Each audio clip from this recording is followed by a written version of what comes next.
We're in preview territory. We're going live now. Tweet is being sent.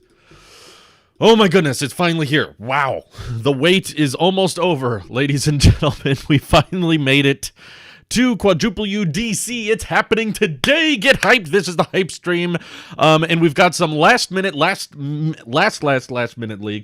Last second leaks, I guess, because I already had a last minute tech video. M1 Apple Watch. I hope we don't get M1 watches. Please no. We don't need that.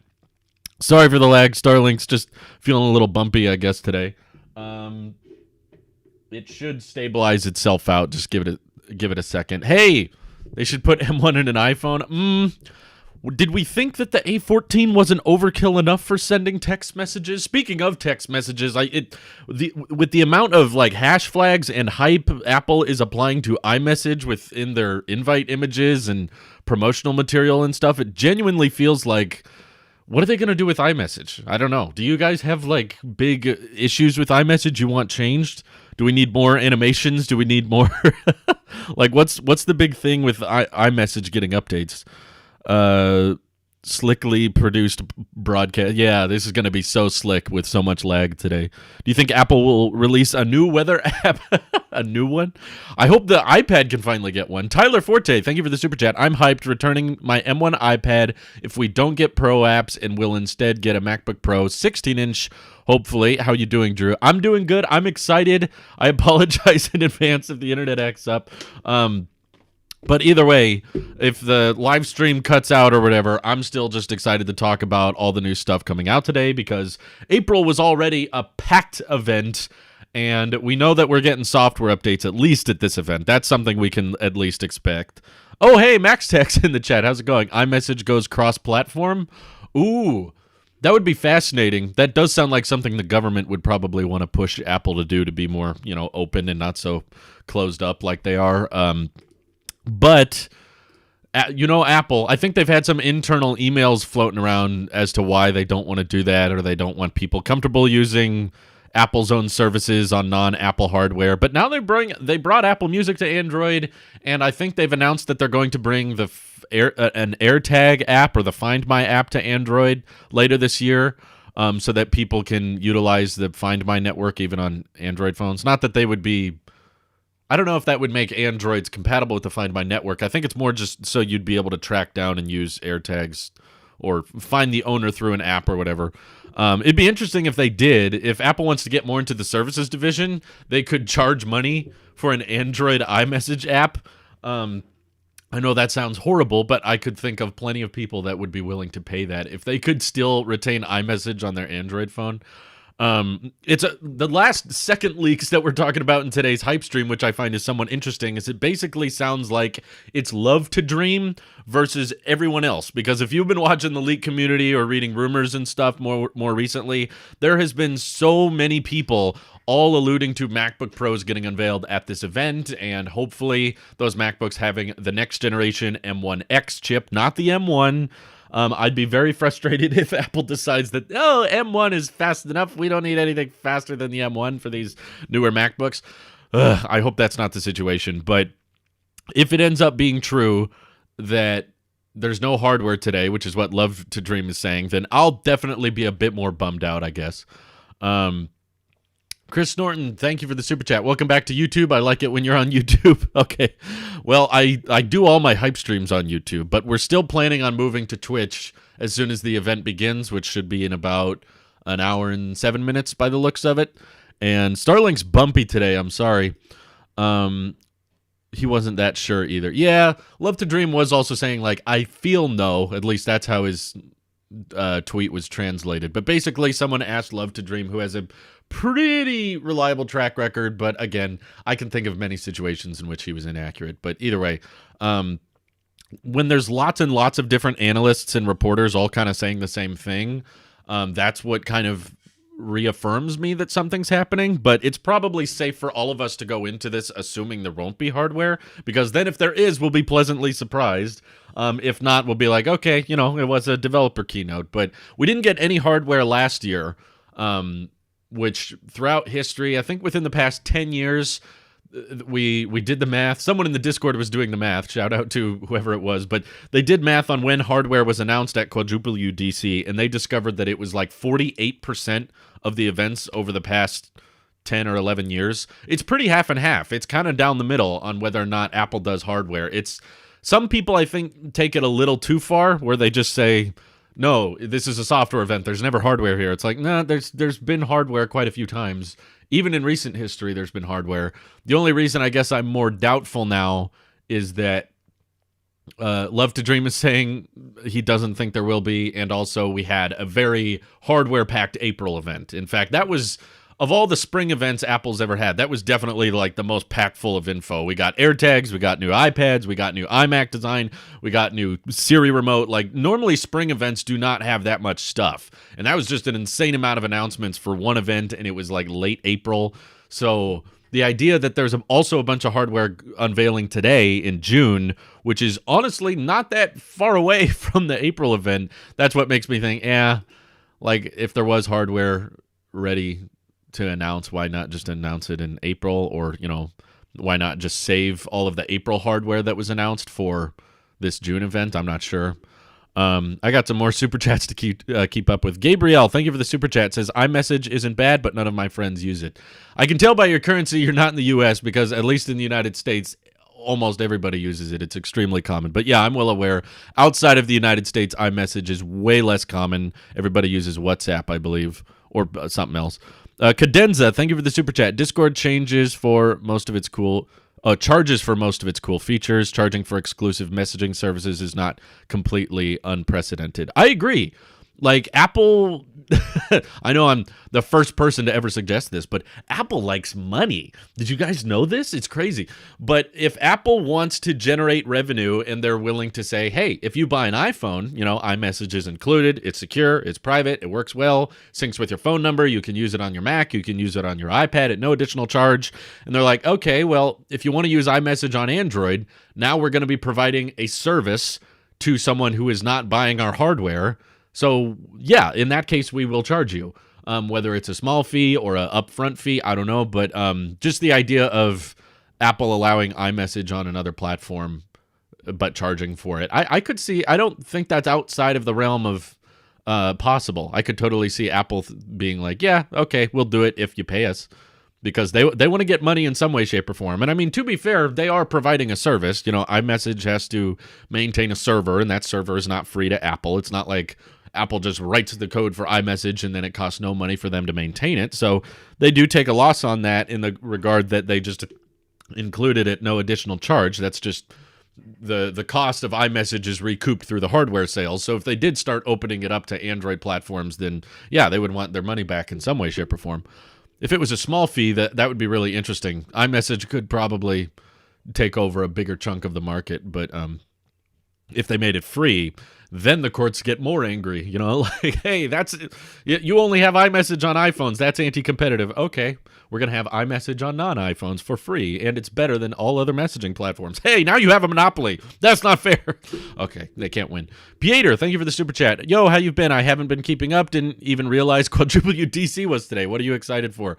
I think of all the stuff rumored to get announced today, I'm most excited for Apple Silicon hardware. So there's been several analysts and news agencies suggesting that we're getting new MacBook Pros today with new M1X chips, not just the M1, but something even way faster than the M1, which is already really fast. And I'm super pumped for that if we end up getting it today. Last minute Love to Dream is making everyone doubt that we might not get hardware today. And everybody else kind of disagreed with him, which is why I think even Bloomberg.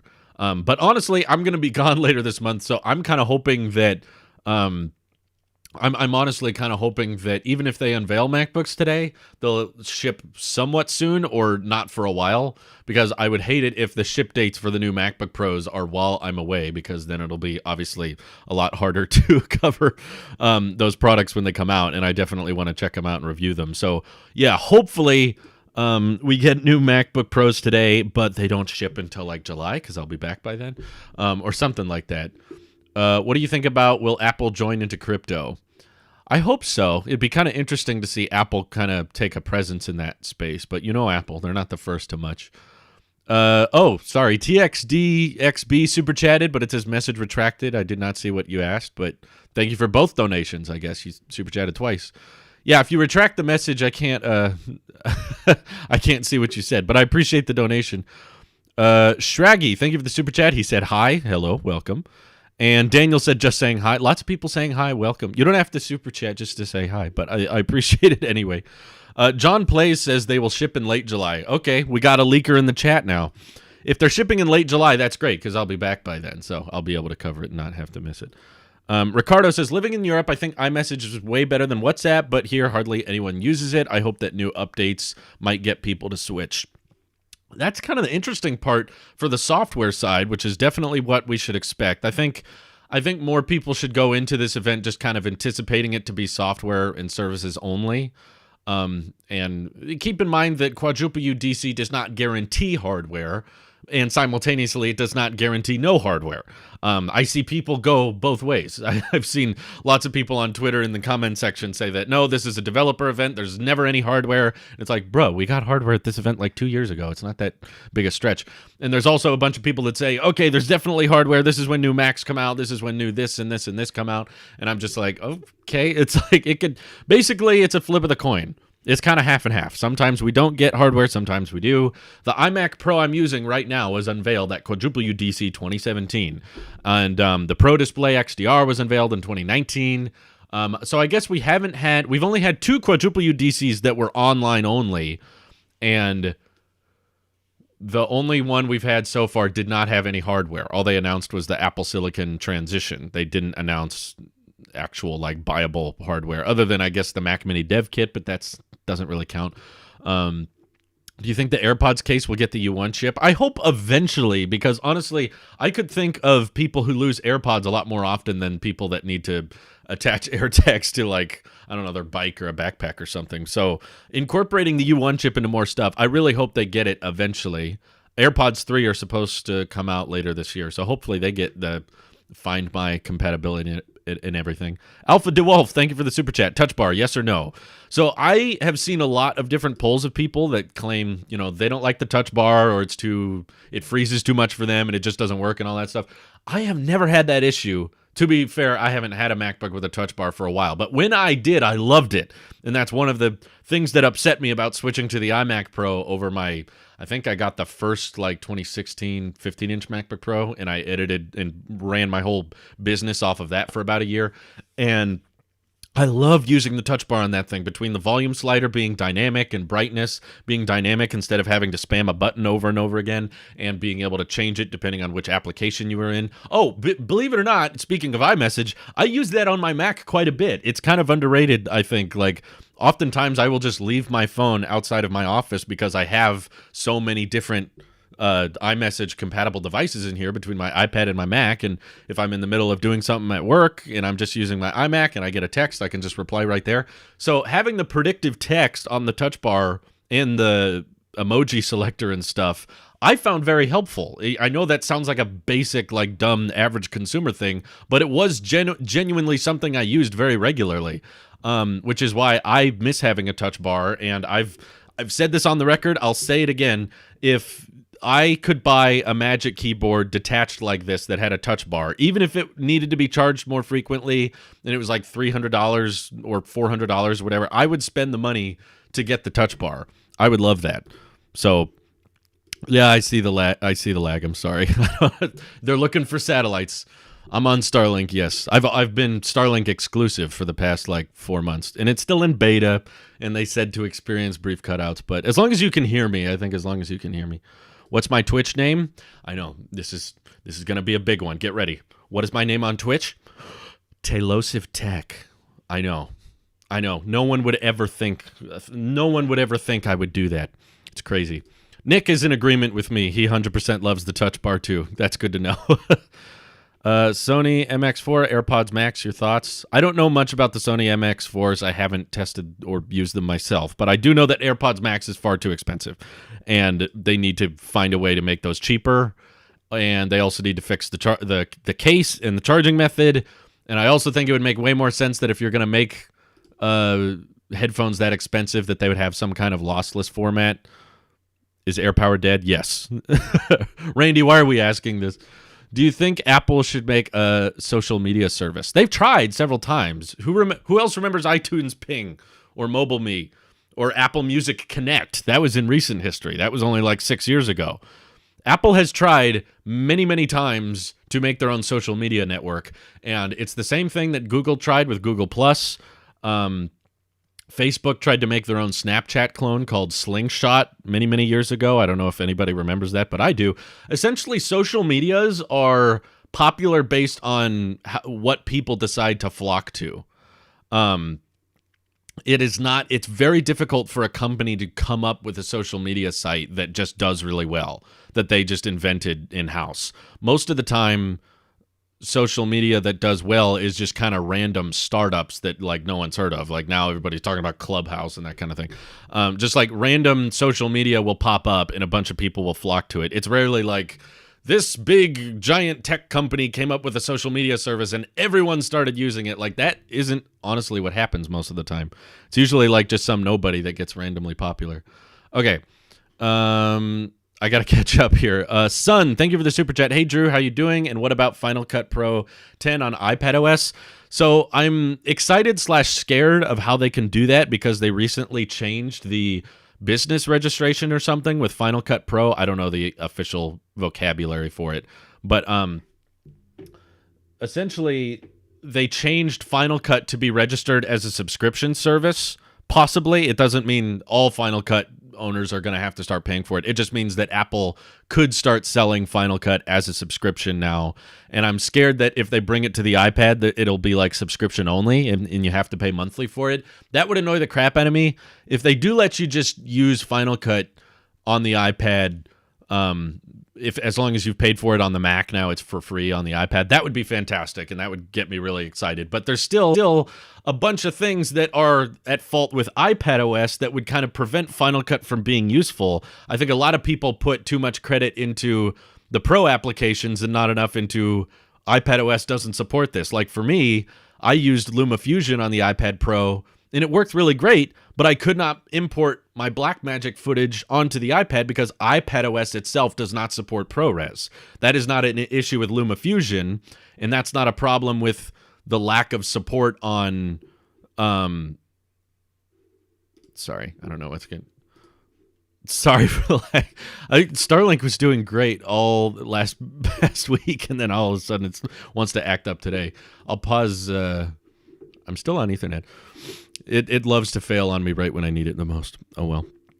But yeah, it's like iPadOS doesn't support ProRes, and I hope that if they gave Final Cut to the iPad that it would now allow ProRes, but that's still ultimately probably more of an iPadOS issue than anything. Okay, I'll keep up on the super chats here. Uploads, thank you, says, how's your reaction going to be if they announce macOS for iPad? Ooh, I want that more than anything, to be honest. I would be so excited. That would probably override my excitement of an M1X. If they let you dual boot macOS onto M1 iPads or something like that, that would be fantastic. I would I would be so grateful. I would probably cry. I would be very happy. Yeah, okay. It says it's stable now. I hope it's still working. Okay. I'm just double checking. Give me a thumbs up if you can still hear and see me. I know it's laggy. It's like it suddenly knows I want to be doing a big live stream today. Let's see. Are you going to be live during the event? Yes. As usual, I will be switching over to Twitch for my live reaction, the superior live streaming platform. And this is just a hype stream. So this live stream is going to end right before the event starts, like 5 minutes before. Okay. Weave Pap says, are there any features that you would love to see added to iOS that isn't rumored for iOS 15? Pretty much my biggest request for iOS, and honestly, I don't have that much. I'm pretty happy with iOS 14 as it is right now.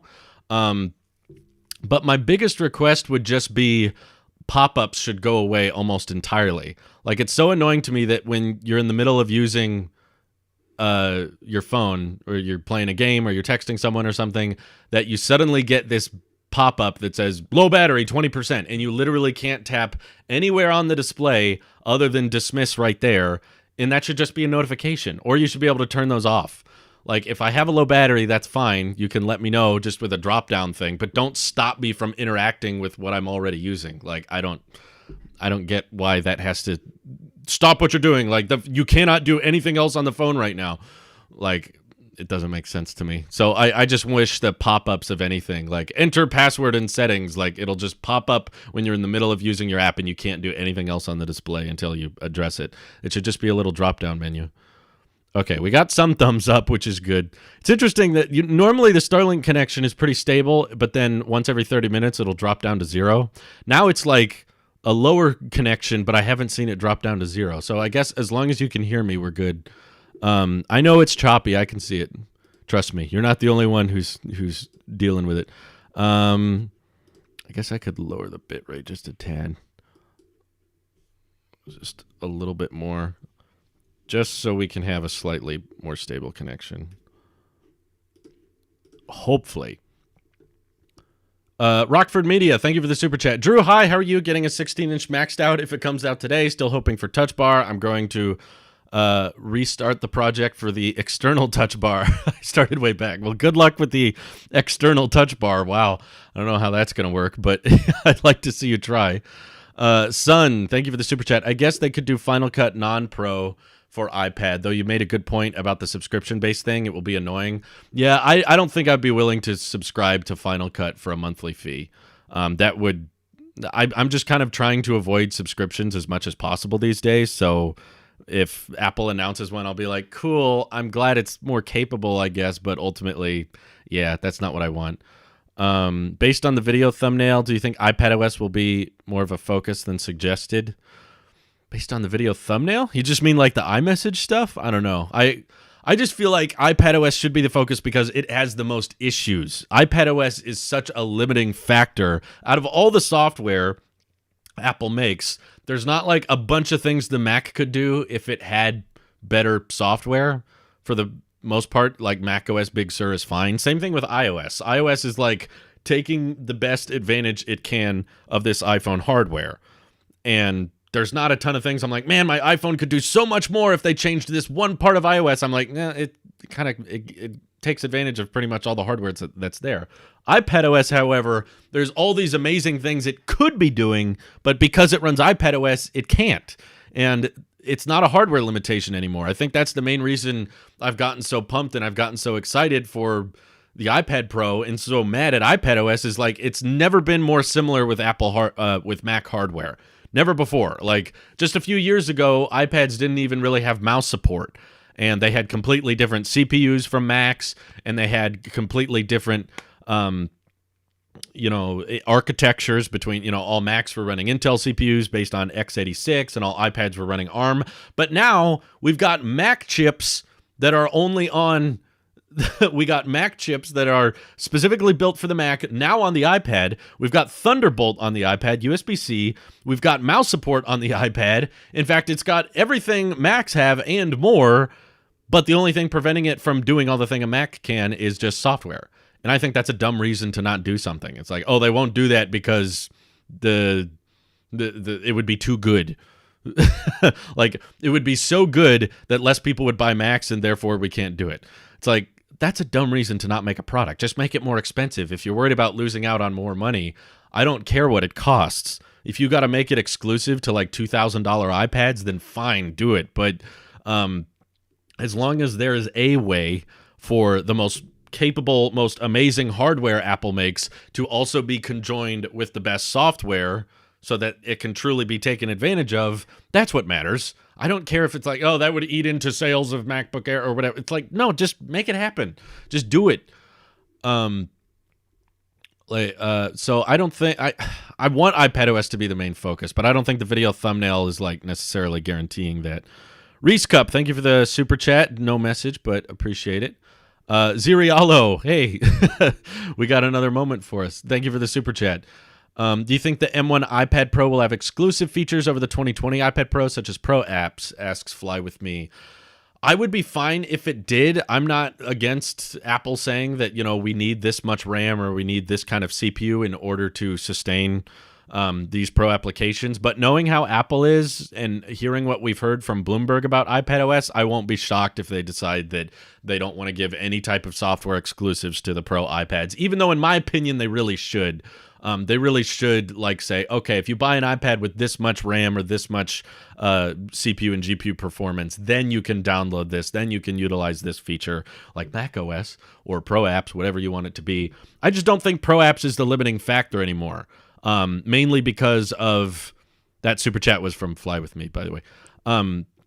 Mainly because after using the iPad Pro for an entire tech video and doing a live stream or two on it, I realized that iPadOS is the limiting factor. It's not that there's a lack of applications. LumaFusion is great. Affinity Photo is fantastic. Over is wonderful. Third parties are doing the very best they can, but they can't change the fundamental core of iPadOS. As much as LumaFusion would love for the iPad to support ProRes, they can't change that architecture. Apple can because they build iPadOS. So it's I think too many people are dwelling on the Pro Apps thing. That's not the problem. It's really not that Apple won't bring Xcode to the iPad. It's that Apple's not bringing the proper internal architecture to the iPad software that doesn't allow Xcode to work very well. Yeah, Juju Way super chatted, Apple self-cannibalizes all the time. Why not iPad? Exactly. There's nothing wrong with cannibalization if you're getting people to spend more money, which is why macOS on the iPad, I think, is perfectly fine because people would actually spend more money than they would on MacBooks. And I think that the people that buy iPads and MacBooks would still be doing that because the iPad is still limited to M1. The people who buy MacBooks and iPads are the type of people that are going to want M1X or the 16-inch MacBook Pro, and they're still going to buy the iPad. So I don't think that's a good argument personally. Justin Beck super chatted says, I swear all I want out of iPadOS is better multitasking and a native calculator. I'm not a pro user, but I do hope they bring pro apps as well. Yeah, there's a bunch of random stuff iPadOS just doesn't have for some reason that I don't understand. I wish it would, but I really don't get it. Dawson Design Production Company super chatted says, I think that porting over macOS would just undermine all the work they have done so far getting iPadOS to a feasible computing solution. I don't think so because we're only talking about it on the iPad Pro. I'm not saying that every iPad in the entire lineup has to run macOS. I'm just saying Apple could say if you spend more than $1,000, they could require you to get the Magic Keyboard case. I'm all about making us buy certain things. I'm just saying make it possible for those who have the wallets for it. I'm not saying the iPad $300 version has to run macOS. I'm not saying the iPad mini has to run macOS. I'm just saying the $1,000 iPads that can be spec'd out to $2,800. Yeah, I'm not making that up. Well over that. If you go to the checkout on the M1 iPad Pro and you get 2 terabytes of storage and you get the keyboard case and you get the Apple Pencil and you get cellular, it's over $2,800 before tax. With tax, I'm sure it's $3,000. I think for people who are willing to spend between, make us buy the keyboard case, that means that in order to get just a 13-inch iPad notebook, you got to spend $1,500. For people who spend between $1,500 and $3,000, give them the option to run macOS. You can brag about your software exclusives all you want and just say, okay, the only way we can put macOS on the iPad is if it has a Mac chip in it. So if your iPad has the M1, then it can do macOS. Optional. Not saying it has to boot up into macOS mode by default. I'm saying it runs iPadOS, but if you want to plug it into an external monitor and you want to dual boot, then it can do everything a Mac can. It would not undermine everything iPadOS has done because iPadOS would still be the dominant operating system that all iPads ship with. And the most popular iPads are not the Pros. The most popular ones are the budget $300 iPad. I'm sure the iPad mini's up there and the iPad Air. And because it runs the A14 chip, that means that, okay, iPad Air does not get macOS, but iPad Pro does. The reason I'm suggesting it is because it would require such little work on Apple's part to support it. This is basically a Mac in disguise right here. It's got the M1, it's got Thunderbolt, it's the exact same silicon as a MacBook Air. It's already fanless, and it would not cannibalize Mac sales because Macs have all kinds of other advantages. A MacBook Air is way cheaper than this setup, MacBook Air has a headphone jack. This does not have a headphone jack. MacBook Air is way lighter than this. This is a super heavy setup, by the way, very clunky. This is kind of oily and fingerprint magnety compared to just a MacBook Air, which is like $1,000, comes with more storage than this comes with, and is going to include Touch ID, going to have a keyboard and a trackpad. So it would still be the value option. I don't think it would kill off M1 Max at all. And because they're not giving the iPad M1X, it wouldn't cannibalize any M1X MacBook Pros that we could see of today. It's not going to cannibalize those higher-end Macs. So, I don't know. I have not heard a good argument as to why to not support it other than just the baseless argument of, but iPad, not Mac, though, therefore it can't do it. Yeah, it's not a good argument. It's not a very in-depth argument. It's just like, it's something that fits into a little tweet. Like, but it's not a computer. It's not a computer, though, so it can't do that. Christopher Shellfield, thank you for the super chat. Love your videos. Can't wait for WWDC. Keep up the great Apple content. Thank you, Christopher. Appreciate that. Let me see if I'm caught up here. Yeah, I think I read that one. It wouldn't undermine all the work. I think personally what they're doing right now and what we're probably going to see today, because it sounds like all that they're going to do with iPadOS is let you put widgets anywhere on the screen and slightly tweak multitasking in some way. Maybe some floating windows, which would be kind of nice. But ultimately, I think they're undermining the capability of the iPad Pro. They're giving it such overkill hardware, and the fact that you can spend $2,500 on an iPad and it still can't even support Apple's own video codecs, like that's wasteful. That's like unnecessary and ridiculous. But it not a computer, though. That's the argument. Like, list all these things. No, it would not cannibalize their sales. No, it would make a product that Apple currently doesn't have that's way more capable than any product they currently have, and it would not require any additional hardware. I've seen all these people say, well, why don't they just give Macs touchscreens, or why don't they just give Macs all these things? I'm like, yeah, because they have to contact all the right supply chains. They have to do all this work. Could form also be a limitation? No. I don't see how. The display is bigger than a MacBook Air display because it's a 4:3 aspect ratio. And it's so stupid that the iPad has a weather widget but not a weather app. I agree. That is kind of funny. They're like, yeah, you can put weather right there, but we're not going to put it on its own separate application. That's just too much. Garrett G, thank you for the super chat, says, my setup is a MacBook Pro, M1, iPhone 12, Apple Watch 6, an AirPod Pro, iPad Pro, M1. Still needs Logic Pro and Final Cut Pro eventually, Apple native. Yeah, I still think that for all the people complaining that the iPad doesn't have Final Cut Pro, try out LumaFusion. Seriously.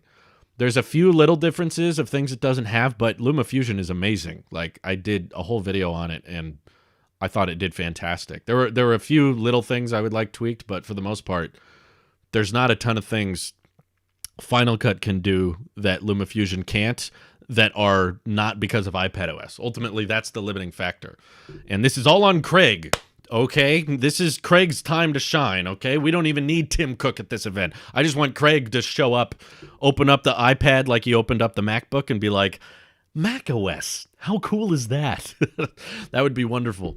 Jimmy V15, thank you for the super chat. Will we ever experience a complete UI change like with iOS 7 from iOS 6?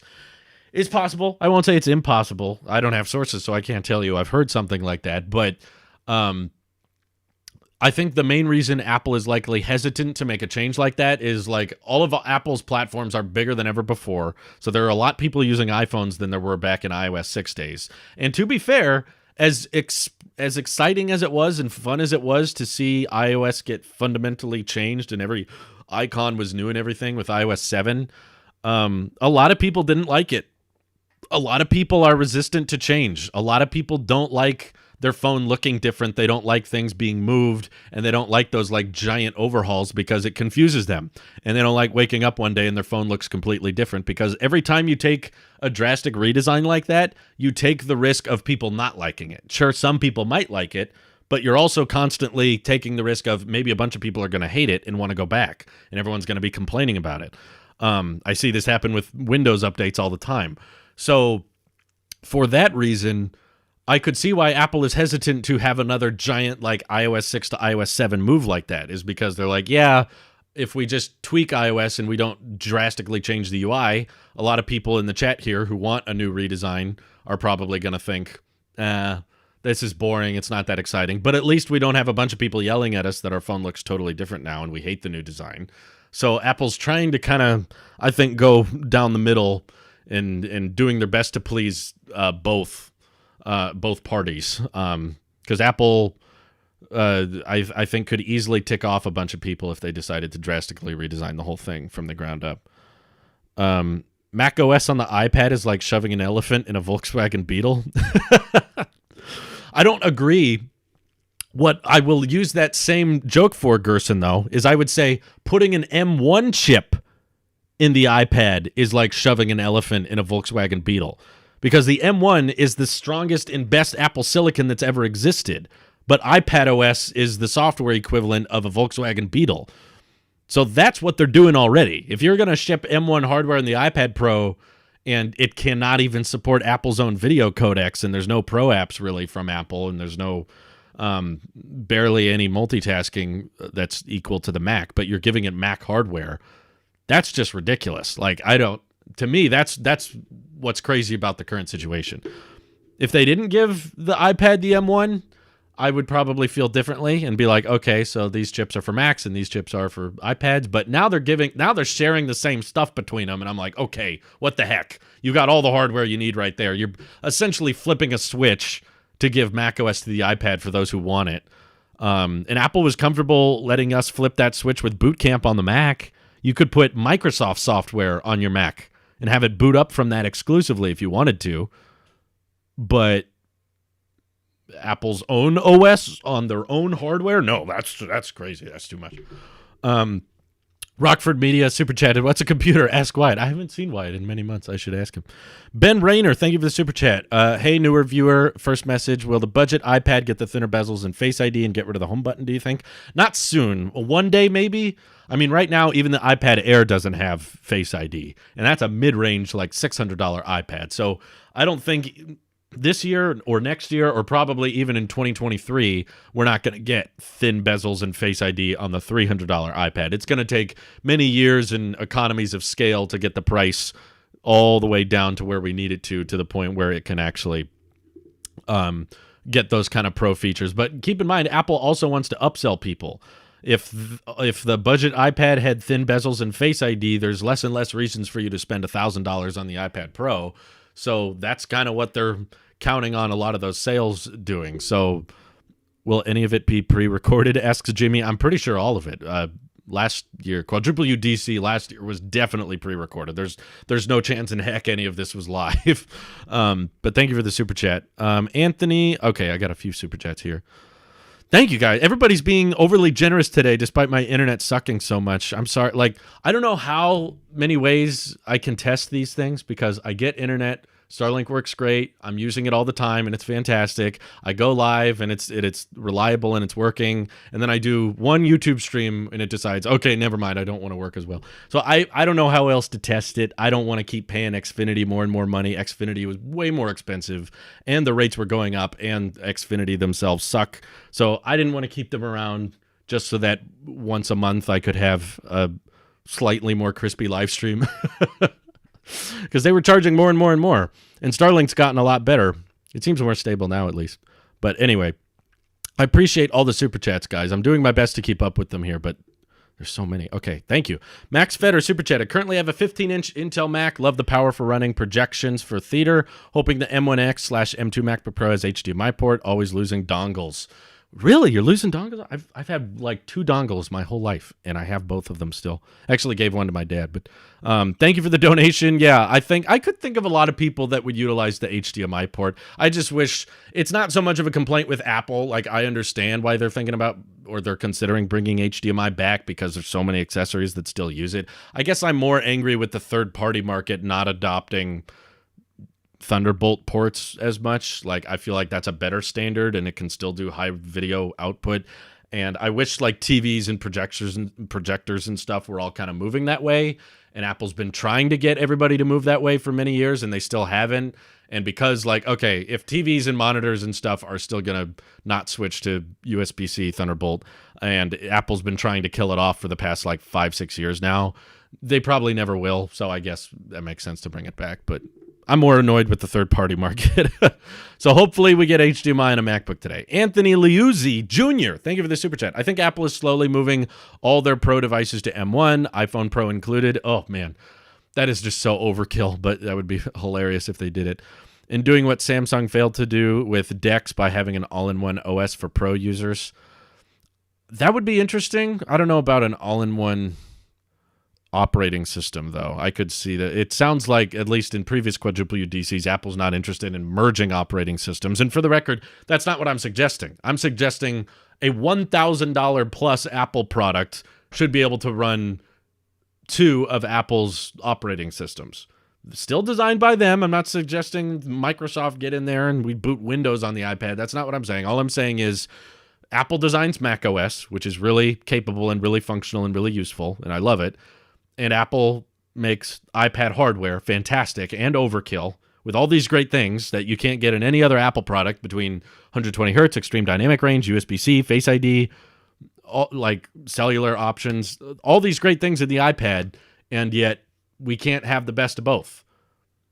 I'm okay if the best of both is expensive. That's not my issue. I'm not taking issue with macOS should be available on $300 iPads. No, I totally agree. But iPad Air, iPad Mini, budget iPad, iPadOS only for all those devices. They shouldn't get macOS. That's fine. It's just going to be too much of a cannibalizer for macOS sales, and also having to optimize macOS to run on things like the A12 chip, I think would just be too complicated, too much work on Apple's end. But all I'm saying is, if you're putting the same Apple silicon hardware that you're already optimizing your OS for between MacBook Air and Mac Mini, man, now Starlink's really acting up. Sorry. Come back to me. I just throw it in there while you're at it. It's a flip of a switch. macOS already supports 4:3 aspect ratios. You wouldn't even have to redesign that aspect for it to get it on the iPad. Oi. But yeah, I don't think any of the event will be pre-recorded. Let me scroll up here. Benjamin GL says, odds we get parallels on iPadOS? Basically none. I'm gonna say like almost no chance. Anything could happen, I guess. Apple Tequila, I'm down. Time to make margaritas. Are you still using the M1 iMac? No, this is the iMac Pro. M1 iMac is gone. Thank goodness. It's gotten away from me. Blooming was an issue on the Pro Display XDR as well. It has less local dimming zones than the iPad Pro, so yeah, I get why there's more blooming, but it's because OLED is not flawless either. They have to figure out a way to make OLED displays with a high enough yield and make them reliable enough before they can switch like big displays like that in the iPad over to OLED. For the record, I think that will happen eventually. It's just not ready yet. Trey Cook, I think that's Tim's son or something. No, I'm kidding. Thank you for the super chat. I think putting macOS on the iPad is taking on all the problems with Windows 10 on tablets. Also, it may require too many tweaks to work with stuff like the touchscreen and the Apple Pencil. I don't think it would. You could, because we already have Sidecar. Sidecar, you can technically just expand the display of macOS onto your iPad, and it just doesn't utilize the touchscreen. And you can use your Apple Pencil with Sidecar. So the software for the Apple Pencil interacting with the iPad and drawing through macOS, that software already exists. Apple's already been supporting that for like 2-3 years now. And the reason it's not, I would disagree, the reason it's not the same as Windows 10 on tablets is Windows 10 is trying to combine a desktop operating system with a tablet operating system, meshing the two together. That's not what I'm suggesting. I'm suggesting dual booting. You can have it in iPadOS mode, or you can, restart it, Command R, whatever you want to do. Basically the same mechanism of Boot Camp, and you can switch it over to macOS. And yeah, macOS cannot support touch. That's fine. If you want macOS to remain keyboard and mouse only, that's fine. Just don't use the touchscreen. That's what Sidecar is already doing. When you plug your iPad into your Mac, it's not like macOS has to be completely optimized for touch now, just because it's being displayed on a touchscreen. No, they just say, okay, just use a keyboard and mouse with it, and they could require that. They could say, like, you have to be docked with a Magic Keyboard case to install macOS. They don't even have to support third parties if they don't want to. They could make you buy their own exclusive hardware. That's fine. And I'm not even saying make it boot up in macOS by default. I'm okay with it being hidden in accessibility settings. It can be deep within the settings app in general, and you can go to the About section, and then there's a tiny corner that you have to go into and hit Install macOS. You can make it as backdoor as you want so that it's not some average consumer type feature. But for those who really, really want it, just having some way of having productivity-based software with their best hardware put together, no matter what the cost, that would be fine. That's all I'm asking for. Are you going to keep the Apple TV? Probably not. It's $190 for a remote, basically. The box itself is way too overpriced. Trying to keep up here. Benjamin GL super chatted, says, Ben Reiner super chat. I guess we're both cheating on the John Campea show with Tailosive. Okay. I don't know what you're talking about. Is someone else live and someone else super chatting or something? I don't know. Johnny Carr says, super chatted, says, I want more support for game developers. Well, they did do the 15% revenue cut if you make under $1 million. I would say that's more support. But what other kind of support do you mean? I mean, you can do more. You can build apps for the iPad. It's got great hardware. Oh, do you mean like supporting more than 5 gigabytes of RAM? That I'll agree with. Currently, for those who don't know, even if you buy the 2 terabyte iPad Pro with 16 gigs of RAM, they still only let third parties use 5 gigs of RAM at a time. They won't let you have any more than 5, which kind of limits pro applications from being able to take advantage of the additional hardware. Kind of overkill RAM for what it is, in my opinion. But thank you, Johnny, for the super chat. Paul Romero, thank you for donating, says, a lot of YouTubers are saying that the new Macs will have an SD card slot, but wouldn't that underestimate Apple's marketing strategy to upsell you for more onboard memory and HDMI also? Trying to understand. I don't think, no, the SD card slot is not for expandable storage. I don't think it ever has been. It's more about being able to take the SD cards from your cameras, or for me, in my case, a microphone, and not have to use a dongle or an accessory to plug in and import those files. I don't think the SD card slot's not going to sit flush on the side. It'll be sticking out like that. So I don't think the idea of bringing back the SD card slot was just so that you would be able to have more storage.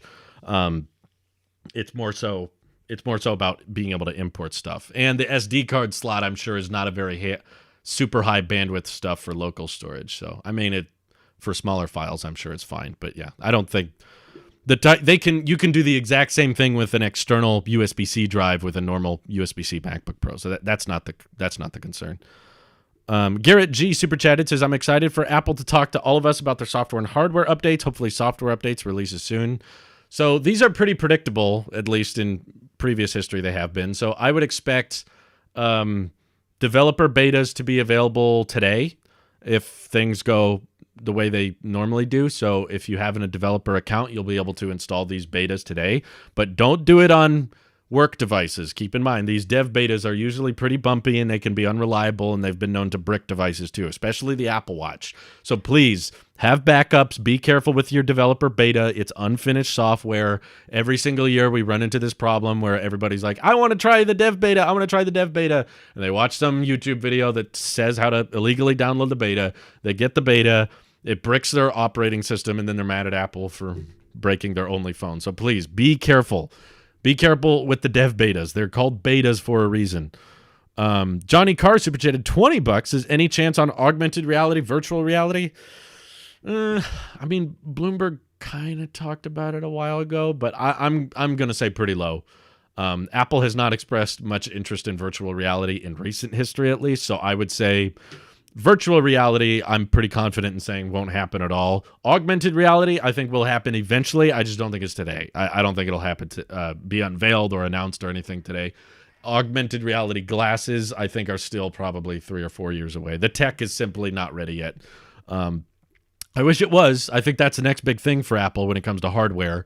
You know, right now, Apple's next big thing is crappy services like Fitness Plus, but either way, I don't think the tech is mature enough yet, but I would love to be proven wrong. If it turns out they have Apple Glass ready and they unveil it today, that will be fantastic. I'll be super excited for that.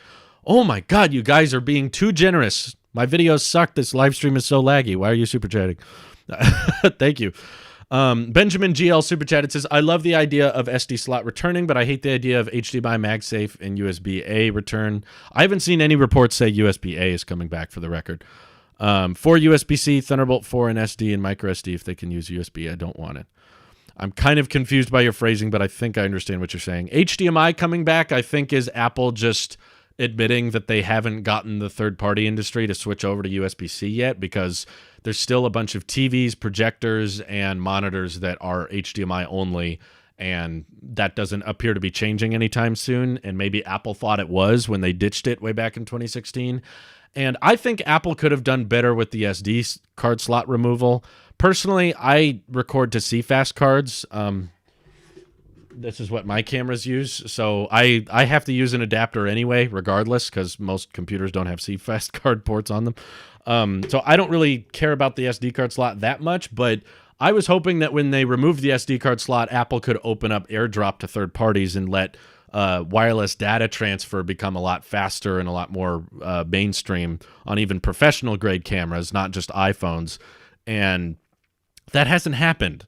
MacBooks haven't had SD card slots for 5 years now, and everybody's still using SD cards across all these different cameras and stuff, and that's what, videographers and photographers are still using those on MacBook Pros, so they have to keep buying dongles and adapters, and I feel like Apple didn't try hard enough to push more wireless options for data transfer, and because of that, SD card slots are still very common, so I could understand them wanting to bring it back, because it's like, okay, guess what? I guess HDMI and SD cards aren't going anywhere anytime soon.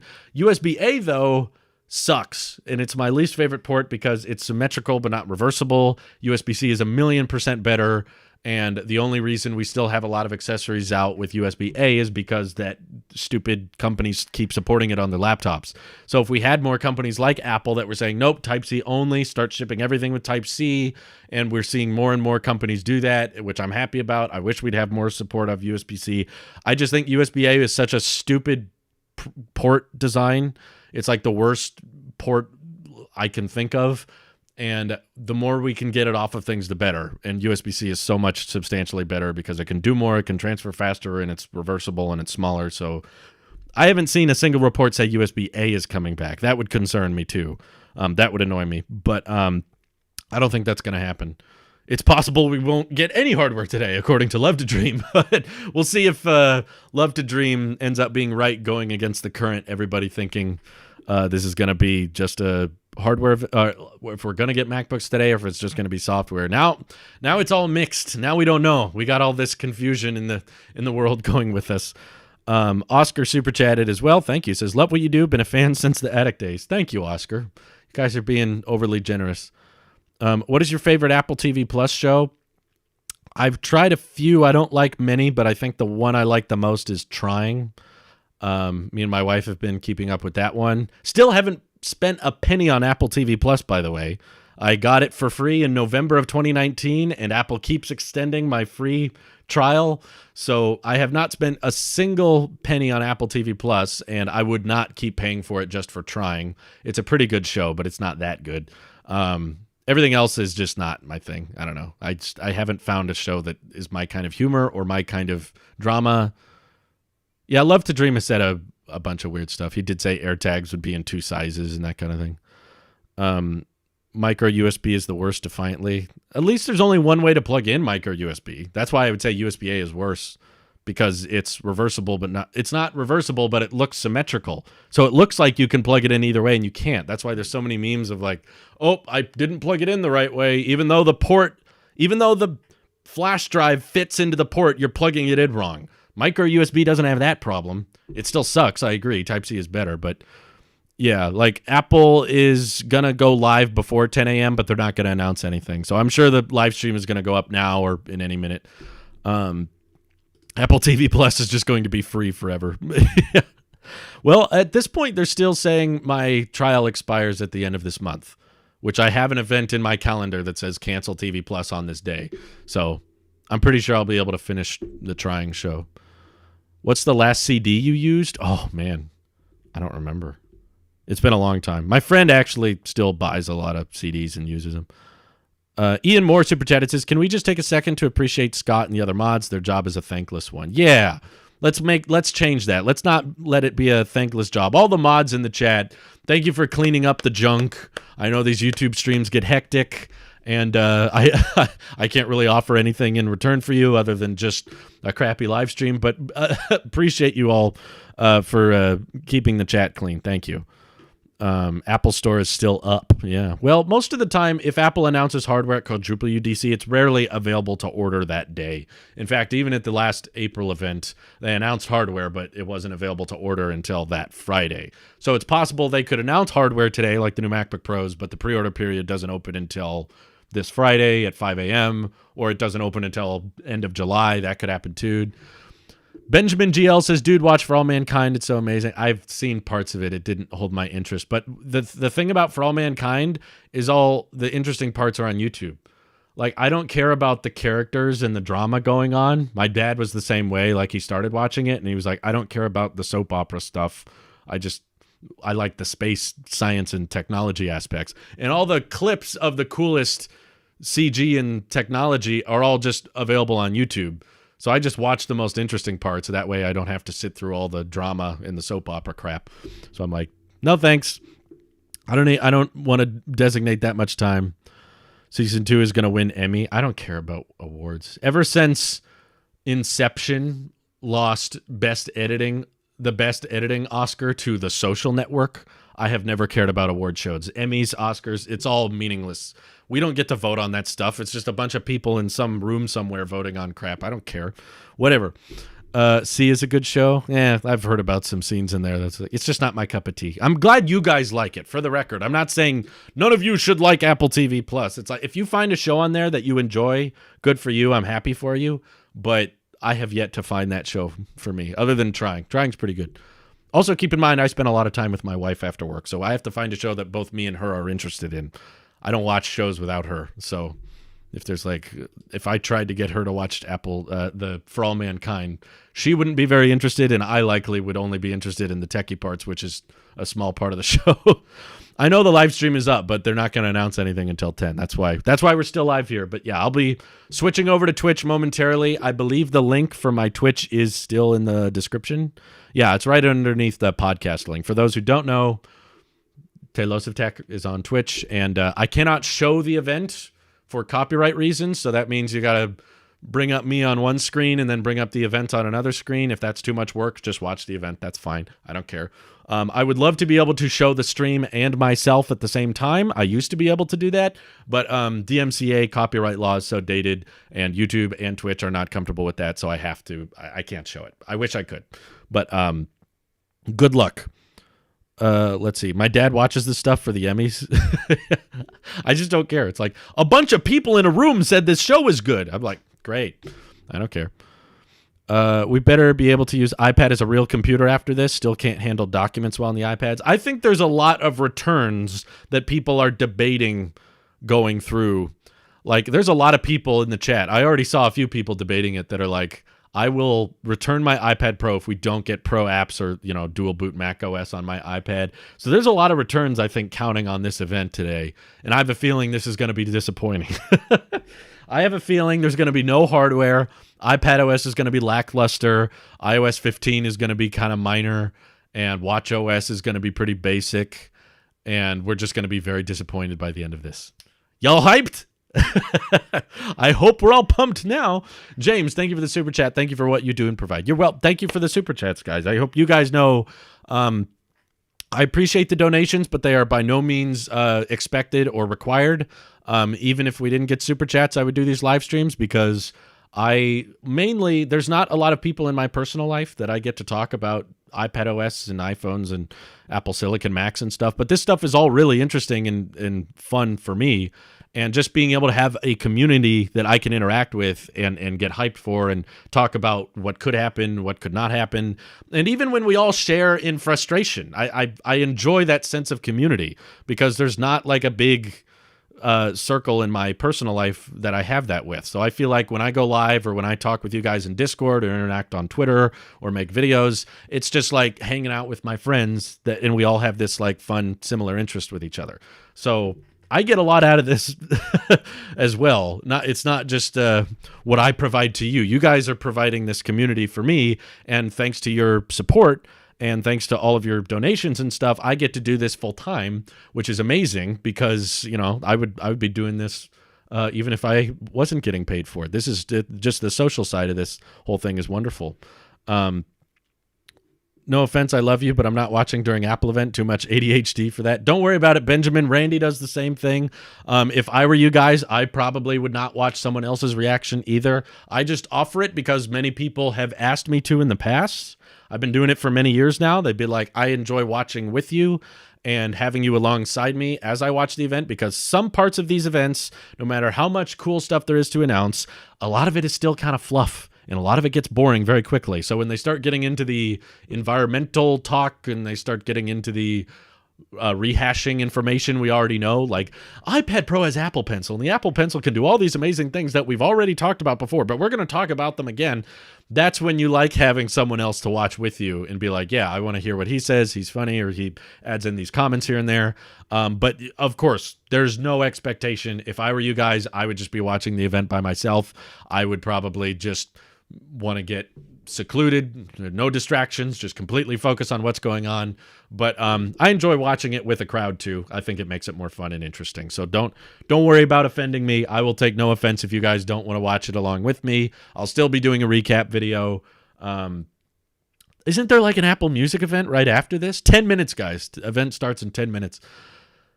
But I don't know. Should we watch the Apple Music event right after? Is this going to be interesting? I don't know. The virtual events go a lot quicker. That I'm grateful for. Sometimes they're not as quick. Like I thought the September event last year was pretty stale, pretty boring. Stop. I still have flashbacks to the iPad Air event where all they did was explain the Apple Pencil again. I know, that's what it was. The September keynote. That was so boring, and there was so much repeating what we already knew. They were just like, the iPad has an A12 chip. That's all they needed to say. All they needed to say was the budget iPad has a new chip in it, and somehow they stretched that into 10 minutes of the Apple Pencil can write notes down, and the A12 chip is faster than the A10 chip. So I hate that. Yeah. Why is this the longest 10 minutes of my life? Yeah, I got to switch over pretty soon, guys. So Andrew will probably be the last super chat. Probably won't watch your Twitch stream today, but it was funny to watch your reaction to the terrible iMac announcement. That's the other reason I do it, actually, is because some people want to watch the event by themselves, but then they'll watch my reaction after the fact, and that's pretty funny. And they get basically people like having a documented video of the announcement as it goes on. Even if you guys don't watch it live, you watch it after the fact and see what I look like when I'm watching it. So that's why I do it. Not because I expect everybody to switch over and watch it with me, but either way, thank you all for the super chats. Thank you all for tuning in during the stream. I'm going to be heading over to Twitch now. Again, link is in the description. Stay tuned, and let's get our hearts broken. Sound good? Awesome. Let's